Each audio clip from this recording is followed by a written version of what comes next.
Good afternoon, everyone, and welcome to KHM Today, your weekly resource for industry news and straight up fun.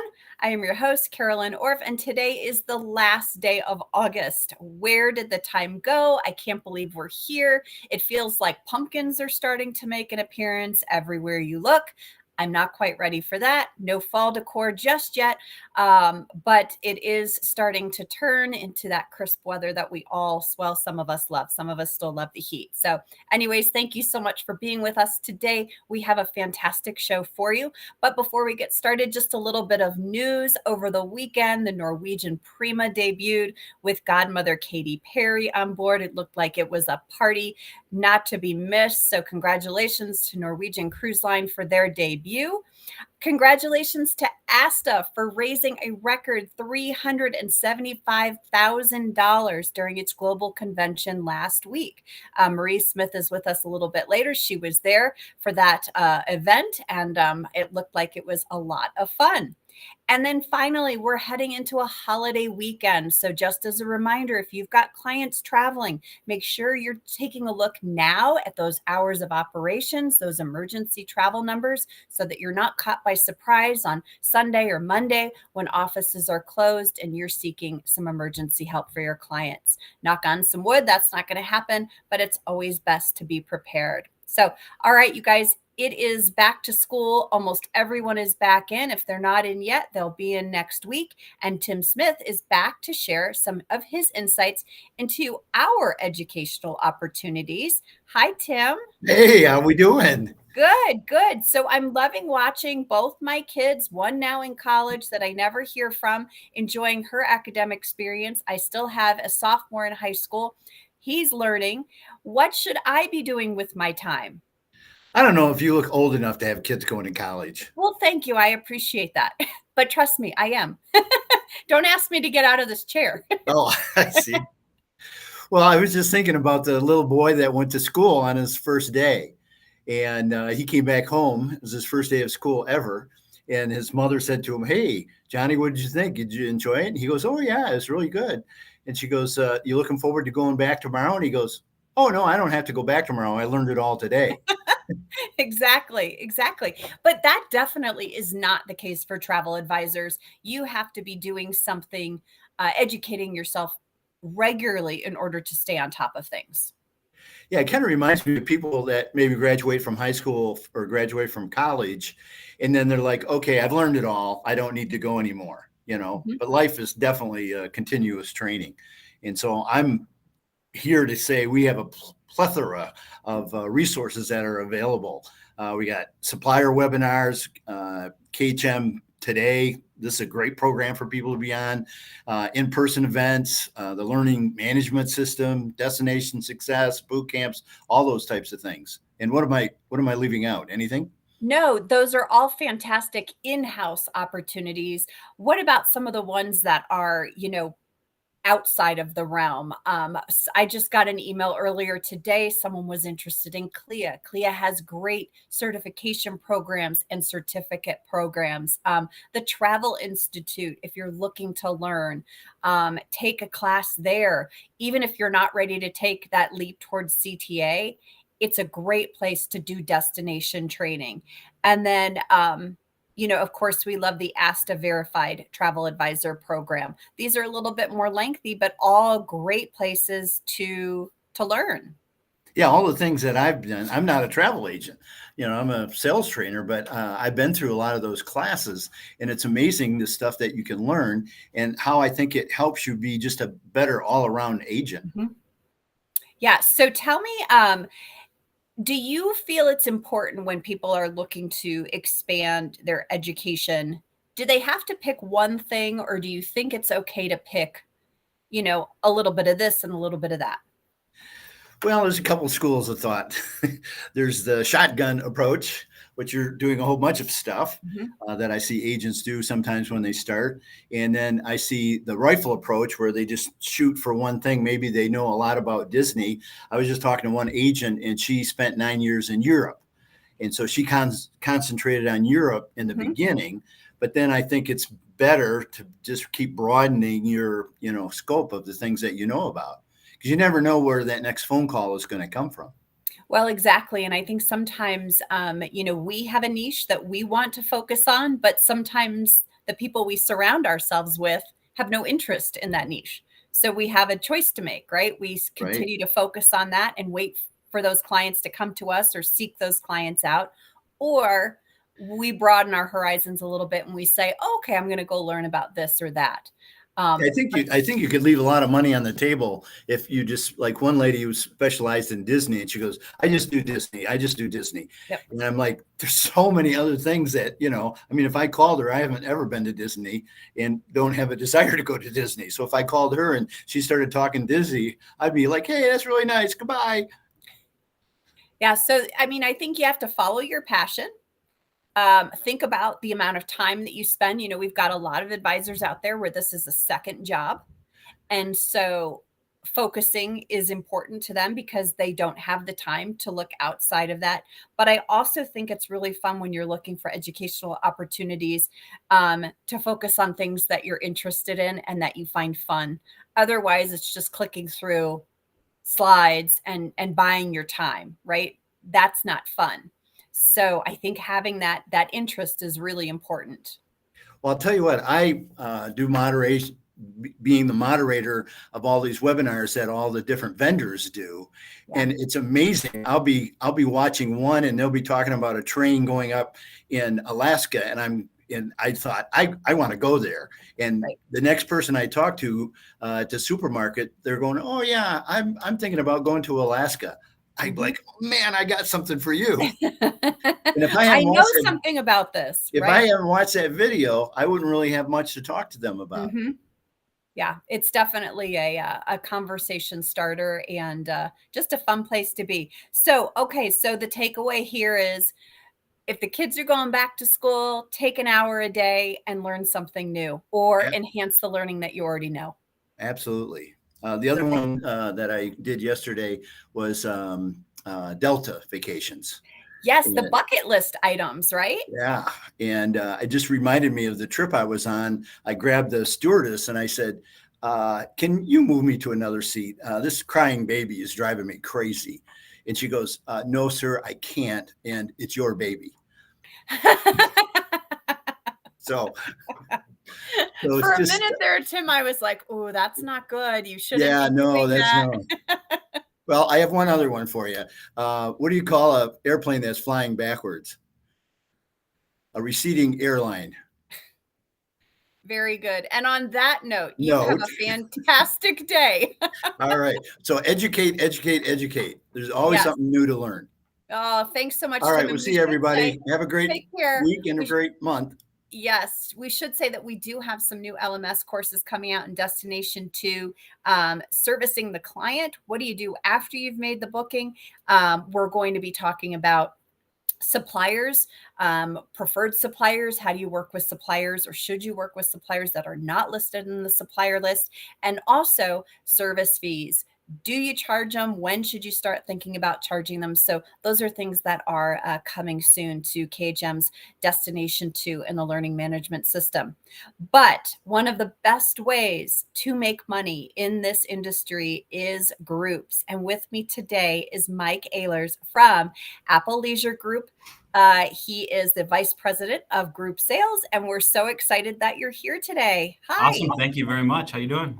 Good. How are you? I'm great. Thank you. Good. Okay. So I didn't come with any jokes though. So I know. Leave it to Tim. I'm already behind, I think. But you are coming to us. We are going to do some lightning round questions because you've never been on the show before. Right. And so we need to get to know you just a little bit. So are you ready? Sure. Okay. What is your favorite go-to lazy dinner? Pizza. What is one of your nicknames? Lightning. Yeah. I was back in my day before I got really old. I was pretty fast, but okay. I got bad knees and all that stuff. So. What item is worth spending more money on? Show tickets. What is the last craft you made? I don't know that I've back to first grade. Yeah. Maybe ceramic something that I never used. I don't. Sorry, like a pot, probably a ceramic pot in like fourth grade. That's perfect. Use the kiln and all that stuff. Sure. Yes. I've got all my kids up on my shelf. Okay. Have you ever written a song for someone? No, I have not. I've sung songs for people. I've never written my own. Very good. What is your hidden talent? Oh man. So I did musicals in high school and college. So I'm not that great. I just really like to do it. So good. Maybe singing. What story do you tell most often? Probably how we came up with my son's name. Okay. So, yes. And what is one thing you wish you enjoyed more? Traveling. Okay, now that deserves a little explanation. Well, I don't travel enough. Yeah. So I always look back like I should have traveled more this year. So we're trying to do more of it. So, but yeah. Yes. Yes. I think when something's taken away from you, you have a newfound appreciation for it and you start to do it. You try to start to do it more. Those spring break trips, those after Christmas trips, the summer. I hear you. Yes. So, all right. So ALG is 100% back in the groups department. Some things have changed. What has changed and why the change? Sure. So I guess just first of all, thanks everyone for being here and appreciate all of your business and support. I would say, the probably the biggest thing that's changed is on the people side. So from a group perspective, we needed to make sure that we had the right team and the right people in place. So we've been very focused on that, and I feel we've done a tremendous job on that piece. So that was first and foremost. We needed to make sure what we had in place was we had the right people in the right seat. So from there, we did do some things a little bit differently with how we're set up. So while we've always had the pod structure, once you sign a contracted group, you work with a pod in groups. You're now always going to be with the same pod. So all the KHM agents are always going to be with that elite service pod. And that's what we've changed. So instead of one group's with elite, another group may be with Bay or a different pod. Mm-hmm. All of the groups are going to be with elite. And what we found that has happened with that change is that you really start to develop a rapport with those teams, mm-hmm. with that pod. And so the pods have about 8 team members in them, but everyone has kind of a unique role within that pod. So we have a team lead that is assigning all the cases. And so what the team lead does is as cases come in for specific groups, they do their best to assign them to the same person to work that case. So that person's really familiar with it. Are they going to work all the cases? Probably not. But they're going to get the majority, especially if they come in around the same time. They'll continue to work those. Then we have finalizers. So that really important timing of the group, like 60 mm-hmm. days and making sure everything's finalized in the rooming list and the working with the DMC, the ground handler, making sure all the accounting is right, the comps, all that stuff. So we have one finalizer that will be assigned from that 60-day window and in. So sometimes when people hear pod, they're like, I'm going to be working with all these different people. They're not going to mm-hmm. know what's going on. The pods really, each pod stays connected. We have chat. We have the team lead kind of orchestrating everything. And then people have their roles within the pod just to make it be much more efficient. Well, so one of the things I think is cool, Mike, is that you said this has always been the structure, right? But the structure has never been out in front of agents. And now if you look in VAX on ALG groups, it is clearly defined. Like these are the names of our pods. So it's almost more, it's putting out there. Whereas I don't think it was always in the background before, sure. But agents didn't know that's how it was working in the background. Yeah, that's correct. And really a lot of that too is just trying to build that connectivity with the agent. Mm-hmm. And so that, again, as you work with someone more, you understand each other and how each other likes to work and communicate. Yep. And so that was really the crux of what we were trying to get done, is just to help build that collaboration. So I noticed there's different names for pods, and obviously KHM agents are going to be with a certain one, but do the names mean anything? Not really. They're ways to signify the pod. So, okay. So not a lot behind it outside of, we just want to make sure everyone knows that they're with a special pod and this is the name of it. Okay. Well, let's go ahead and bring Ms. Marie Smith in. She is our groups manager at KHM. And what I love is that every week, Marie posts. Hi, Marie. Hello. Hey, Maria. Marie posts like how the groups team is doing and what sort of groups are coming through and how many are contracted, which I am just amazed and shocked by. So I guess I'm wondering is what sort of groups are coming in? Are they family reunions? Are they incentive? Are they destination groups? And then Mike, to you, is this trending with what you're seeing overall when it comes to groups? Awesome. Well, we do have, I think this month we've had almost 30 groups contract. And that's just the contract side. That is not the group E size or a flexible group side. Sometimes when my team gets involved, we start talking to the agents. If the group leader is iffy on the conversion rate or materialization rate, we're going to push them toward group E's or a flexible group, just because we don't want to put the agent at risk, the client at risk, or our supplier partner at risk. Because at the end of the day, when we're contracting, we're contracting to the supplier as well. So we are seeing a lot of destination weddings. Destination weddings are hot. They're not backing down, and they're breaking the mold of what a normal room block would be. So I just got caught up in that, where I have guests arriving the Wednesday prior to the wedding and staying for a week. Wow. And yeah, and I had to go back and rework the wedding block. I'm like, I'm so sorry. I thought I knew what I was doing, and I don't know what I'm doing. But If you ever figure out that exact science of how to set up a wedding block, please let me know, because you need a crystal ball, Yes. I think, in order to do it, because you really don't know the mindset of the guests. Right. There's no way to know that. No, I try to put my forecasting hat on and act like this is my hotel, and how am I going to forecast my guests traveling? And that I flunked on that one. But yes. So Mike, are you seeing that wedding groups are the trend, or are you seeing something else? Yeah, I would say definitely wedding groups, but I think a reason behind that, right, is a lot of people postponed their wedding groups. So you have all the wedding groups that were postponed, and then you have all the new ones as well. Mm-hmm. So it's really just, we're seeing a ton of wedding groups. I think now we're starting to see some more of those meeting and incentive groups starting to come back as well. The companies are allowing their teams to travel, but definitely very heavy wedding groups right now. What, Marie brought up groupies. Yep. Which is more of a flexible situation. Does the pod concept work the same for that? I mean, there's obviously there's not as much to do behind the scenes, but you're still requesting that code. Agent might have questions about, the transfer of information to the hotel. Is there still that pod situation, or is that like a whole nother set of cubicles? Yeah, so a whole other set of cubicles. It does fall within under my umbrella with groups, but a different team manages that. And really the reason there isn't that pod set up is because you're not managing a room block. You're not, there isn't that giving rooms back and asking for more rooms and stuff like that with the hotel. You're not doing final accounting and things like that. So there isn't a pod. There is a dedicated groupies team. They're the ones that are creating all the codes. They are, working with you at like 60 days prior, making sure that we have all the right bookings. We're sending to the hotel, making sure they have everything, assessing the comps. What did the group earn? How would you like that paid out?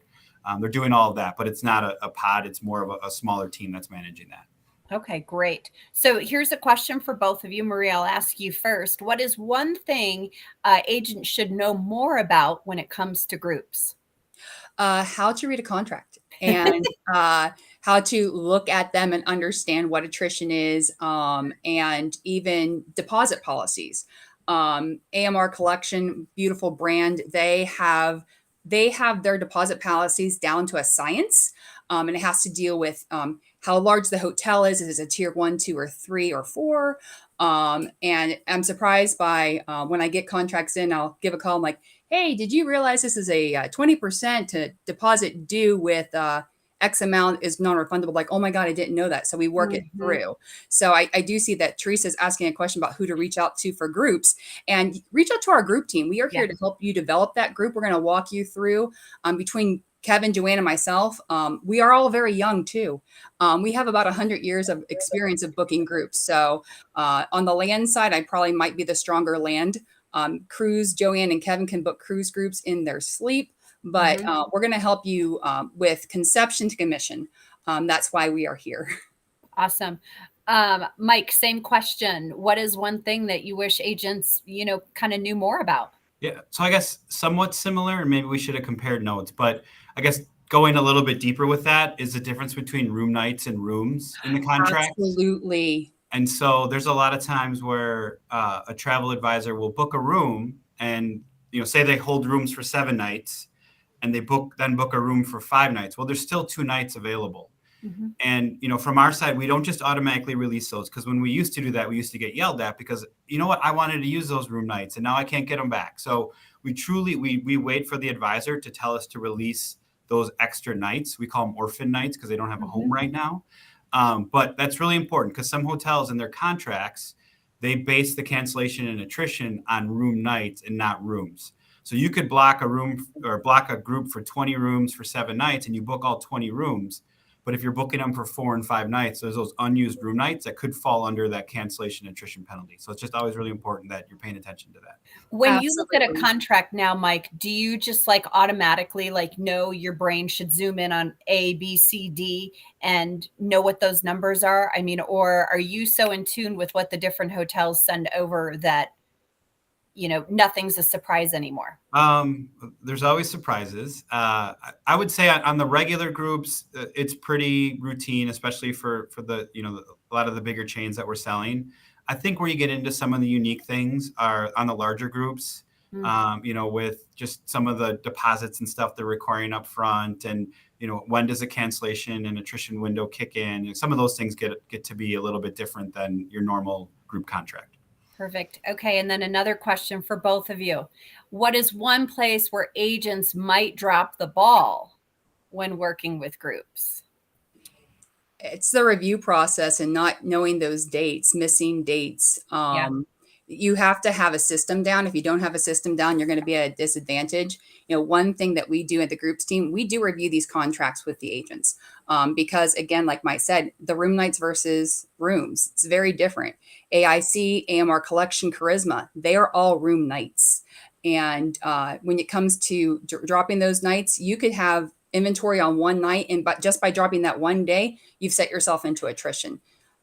Because you didn't have the length of stay correct. Mm-hmm. So it's just knowing those fine details. And you need to set those parameters 4 to 6 weeks prior to, what the supplier says is final. You need to have that to be your final. That way you are ahead of the curve and you're staying ahead of attrition, protecting yourself and your client. Perfect. Yeah, so I think we could certainly focus on contracts, but I think one of the things where they might drop the ball is if they don't have the right mindset going into a group. And really, if you think about a group, you have a group lead, which you likely have some kind of relationship with, right? But all the customers that are then coming in are potentially new customers for you. So if you don't have that right mindset of how can I keep this new customer for life, then I think you're doing yourself and the business disservice because you're not capturing a lot of that opportunity. Mm-hmm. So what I always encourage agents to do is have an engagement plan for when you do a group, how often you're following up, how you're selling yourself and your knowledge and the services that you provide, so that the next time that customer that you may not have had a relationship with before now thinks of you, you're the first person they think about when they're planning their next trip. That may not be a group, it may be an individual trip. And so sending little tips about, hey, check out this unique coffee shop at this hotel, or think about this excursion. Here's a picture of me when I took it. Those little things will help separate you from everyone else, right? And it'll create a much stronger likelihood that they'll come back to you on their next trip. That may not be a group, or they might bring you another group and you have a whole new set of customers that you can engage with. So to me, it's just having that right mindset. If I think agents make a mistake when they just worry about booking the room, getting payment, booking their air, and then they're done. It's like, well, no, this is a new customer. What more can you do to really showcase all that you know? Some of my long-term customers are from a wedding that I did many, many years ago, and the couple's not even together anymore. Yet these people are still my clients. Did you do each of their second destination weddings when they No, I have a terrible track record with weddings. So with So I don't do them anymore. Don't promote that.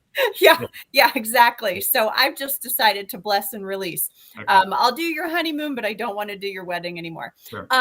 Mike, does ALG have training webinars for groups? I know that we do here at KHM. Does ALG have something similar? We do, and I know Tim talked about a lot of the education. So it's algvacations.com/calendar. algvacations.com/calendar.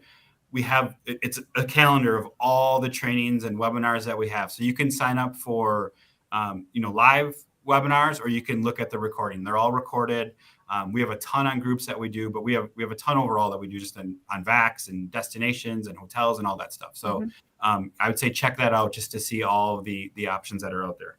Perfect. And, another thing that I wanted to ask you about is, we've seen a lot of agents in the last 6-8 months where we're afraid to book air, right? It's so many changes. We just want to push it off onto the client because then the client essentially handles it. So when it comes to our groups, we're saying you book the air and I'll take care of the hotel. And so a lot of times agents are going directly to a hotel. So what can you share with us as a reason to A, not do that, and B, if we're still going to just do hotel only, sure, why we should come to ALG groups? Sure. So I understand the resistance to booking air. There's been so many changes and flight changes and everything, but I also think you might be missing out on an opportunity as well, again, to showcase your abilities to help a client navigate through some of those changes, right? Because that's when you can shine. And who wants to do it on a Saturday morning? I totally understand, but the short-term pain for a long-term client, right? And then it's like if you're only booking the land, do we become Blockbuster? And those that are booking air and hotel, they're Netflix, right? Because they're doing more of that, right? So just booking the land might be easier for someone to do themselves. So I think I understand it, but I always just caution that you should really look and see if it's in the best long-term interest for your business. In terms of doing groups with us, to me, it comes back to the team and how we're built to support. I've been over groups now with one of the companies for 12 years, and we've never had a better team. So our team is here to help and support. And I would say that some of the experiences that I've heard where people have tried to do groups directly with the hotel. First of all, they don't have the system that ALG has in terms of our group dashboard where you can manage everything. You can run rooming lists. You can see all the financials and all that. So you have to create that on your own, which I know could be really challenging. And then a lot of the hotels, they're getting into the doing groups directly. So they're not set up to handle a large amount of groups. So some of the turnaround time and things like that could be impacted. So, for me, I'm more worried about us and what we do versus what everyone else is doing. So I would say our people and our technology really separates us from doing them directly or somewhere else. And we're going to continue to focus on that and improve on that. Perfect. Well, thank you both so much for being here today and to sharing your insight. We've got some great comments coming in. So, if you have any questions, you guys, if you're with KHM, be sure to reach out to Marie and her team. And, if you're looking to do groups, go in, take that groups training with Apple Leisure Group. And Mike, thank you so much for your time today. Marie, always great to see you. Thank you. All right. Oh my goodness, you guys, so many fun things when it comes to groups. So get on that. It's a great way to make money. So a few months ago, we started a new segment called Expanding the Lens with a goal of speaking on topics of diversity, equity, and inclusion. This week, I have the pleasure of welcoming Amy Garner to KHM today. She is the co-chair of our DE&I committee here at KHM Travel Group. Welcome, Amy. There she is. Hi. Hey, thanks for having me. Thank you for being here. So this segment is all about learning ways to tackle or confront topics that might be new and different to some of us. And as our business grows throughout this century, we kind of have to, grow and change with what's happening in our society. And some of those things revolve around inclusive language and the things that we're either saying to clients when we meet them in person person over the phone or even through email, which I think is probably harder, right? If you never meet the person or, see the person and engage with them throughout and no other communication than email, it can be very just bland. There's not always depth to that. So you're going to share with us some ways to kind of figure out that inclusive language so that we're not, stepping in any holes. Yeah, absolutely. So, I think one of the most important things that that we can do is to just ask people questions. One of the most common challenges, I think at least, when we're doing this over email, especially, is that you may not have a good grasp on who your client on the other side is, how they identify. Especially if they have a name like Brandon or something where you would assume that maybe that's a man, but my doctor's name is Brandon and she's a woman, So, thinking about how we make sure that we're being thoughtful and that also then once we get them on the phone that we can actually identify them correctly, that we're using the right pronouns, that we're using the right pronunciation. We had a great example of that. Yes, we were laughing. Mike's last name is spelled Ehlers. And so I said, is it Ehlers? And he said, no, it's actually Ehlers, but I'll answer to anything. And I, no, we gotta at least try to get it right. So that was a perfect example of just asking for that confirmation. Yeah, definitely. And, I think that can really add value for our clients to know that we care about them personally because travel is profoundly personal at its core. It's a business, but it's also really developing those relationships. And it's a way that we can show that we respect our clients and that we are thoughtful about who they are. And so that can even go as far as their pronouns, that we make a lot of assumptions of either she or he, but asking directly for their pronouns. Something that I did recently is I added mine to my email signature. So that way, if a client is maybe a little anxious about sharing that part of their life with me, that they know that I would be receptive to them correcting me. Recently, Disney added an additional title where you had to assign a title. So it was either Mrs., Ms., Mr., and now they have the MX abbreviation. And so that can be another great way to open the door with your client is to ask them, even aside from gender. I know that a couple of times I've had clients that are like, well, actually, I'm doctor. And I definitely, I don't know what they do professionally necessarily.